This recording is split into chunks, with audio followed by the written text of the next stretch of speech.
ಗಿಲ್ಲಿ ನಟ ಅವರು ಈ ಚಿತ್ರಕ್ಕೆ ಅಂದ್ರೆ ಏನು ಪಳಾರ್ ಚಿತ್ರದಲ್ಲಿ ನಟಿಸ್ತಾ ಇದ್ದಾರಲ್ಲ, ಎಷ್ಟು ಸಂಭಾವನೆ ತೆಗೆದುಕೊಂಡಿದ್ದಾರೆ ಅಂತ ತುಂಬಾ ಜನರಿಗೆ ಒಂದು ಕ್ಯೂರಿಯಾಸಿಟಿ ಇರುತ್ತೆ.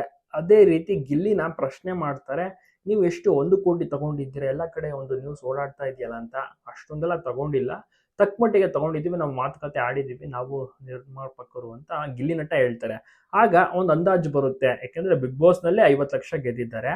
ಸೊ ಅದಕ್ಕಿಂತ ಜಾಸ್ತಿ ಅಂದ್ರೆ ಒಂದು 80 ಲಕ್ಷ ತನಕ ಒಂದು ಗಿಲ್ಲಿ ಅವರು ಖಂಡಿತ ಒಂದು ಸಂಭಾವನೆಯನ್ನಂತೂ ತಗೊಂಡಿರ್ತಾರೆ ಅಂತ ಒಂದು ಎಲ್ಲರಿಗೂ ಕೂಡ ಕ್ಯೂರಿಯಾಸಿಟಿ. ಮತ್ತೆ ಈಗಾಗಲೇ ಶೂಟಿಂಗ್ ಕೂಡ ಸ್ಟಾರ್ಟ್ ಆಗಿದೆ, ತುಂಬಾ ಚೆನ್ನಾಗಿ ನಡೀತಾ ಇದೆ. ಕಂಪ್ಲೀಟ್ ಹಳ್ಳಿ ಸೊಗಡಿನಲ್ಲಿ ಈ ಒಂದು ಸಿನಿಮಾ ಚಿತ್ರೀಕರಣ ಆಗ್ತಿರೋದು. ಹೀರೋಯಿನ್ ಇನ್ನ ರಿವೀಲ್ ಮಾಡಿಲ್ಲ, ಯಾರಾಗ್ತಾರೆ ಹೀರೋಯಿನ್, ಎಲ್ರಿಗೂ ಕೂಡ ಒಂದು ರೀತಿಯಲ್ಲಿ ಕುತೂಹಲ. ಸೊ ನೀವು ಕೂಡ ನೋಡ್ತಾ ಇದ್ದೀರಾ, ನಿಮ್ಗೂ ಕೂಡ ಇಷ್ಟ ಆಗ್ತಿದ್ಯಾ, ತಪ್ಪದೆ ಕಮೆಂಟ್ ಮಾಡಿ ಗಿಲ್ಲಿ ಯಾವ ಒಂದು ಜೋಡಿ ಪಡ್ಕೊಳ್ತಾರೆ ಪಳಾರ್ ಸಿನಿಮಾದಲ್ಲಿ ಅಂತ ಒಂದು ಕುತೂಹಲ. ಮತ್ತೆ ಸ್ಟೋರಿ ಕೂಡ ತುಂಬಾನೇ ಚೆನ್ನಾಗಿದೆಯಂತೆ, ನೇಟಿವಿಟಿ ತಕ್ಕಂತೆ ಒಂದು ಸಿನಿಮಾ ಸ್ಕ್ರಿಪ್ಟ್ ಎಲ್ಲವನ್ನೂ ಕೂಡ ಮಾಡಿದ್ದಾರೆ. ಗಿಲ್ಲಿ ಅವರು ಮುಂಚೆ ಯಾವ ರೀತಿ ಇದ್ರು, ಕಾಮಿಡಿ ಮಾಡ್ಕೊಂಡು ಆರಾಮಾಗಿದ್ರು, ಮತ್ತೆ ಹೇರ್ ಸ್ಟೈಲ್ ಎಲ್ಲವೂ ಕೂಡ ಈಗ ಚೇಂಜ್ ಆಗಿದೆ. ಮುಂಚೆ ತಲೆನೇ ಬಾಚ್ತಾ ಇರಲ್ಲ, ಬಿಗ್ ಬಾಸ್ ನಲ್ಲಿ ನೋಡಿರ್ತೀರ, ಬಟ್ ಈಗ ಕಂಪ್ಲೀಟ್ ರಗಡ್ ಲುಕ್ ಮತ್ತೆ ಹೀರೋ ಕಂಪ್ಲೀಟ್ ಕಾಣಿಸ್ತಾ ಇದ್ದಾರೆ. ಮಾಸ್ ಆಗಿ ಏನಿಲ್ಲ, ಮಾಮೂಲಿ ರೆಗ್ಯುಲರ್ ಆಗಿ ಹೀರೋ.